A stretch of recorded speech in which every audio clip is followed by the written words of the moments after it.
कौमी cricket team के fast bowler Shaheen Shah Afridi और साबिक कप्तान शाहिद आफरीदी की साहिबजादी इंशा आफरीदी की एशिया कप के बाईस मुअख्खर की जाने वाली शादी की मुमकिना तारीखें सामने आ गई।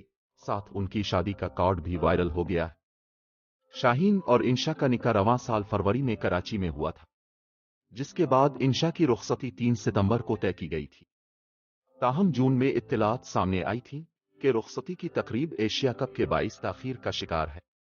एशिया कप के इख्तिताम से कबल ही एक बार फिर शाहीन और इंशा की शादी की तारीख तय पा जाने की इत्तलात सामने आ रही है। ज़राए का कहना है कि इंशा की रुखसती के लिए 19 सितंबर की तारीख मुकर्रर की गई है, जबकि वलीमा की तकरीब 21 सितंबर को इस्लामाबाद में होगी।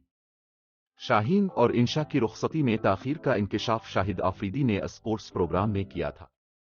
उनका कहना था रुखसती 3 सितंबर को तय थी, ताहम एशिया कप खेले जाने की वजह से अब ऐसा मुमकिन नहीं हो पाएगा। शाहीन शाह अपनी पेशावराना जिम्मेदारियों में मसरूफ होंगे, जो फास्ट बॉलर और पाकिस्तान दोनों के लिए अहम है। शाहिद आफरीदी का मजीद कहना था कि एशिया कप के हवाले से गैर यकीनी सूरत हाल थी और मुझे खुशी है कि यह वक्त पर मुनक्किद हो रहा है और पाकिस्तान मेजबानी कर रहा। इस वजह से शाहीन और इंशा की शादी फी अलहाल ताखिर का शिकार हो गई है।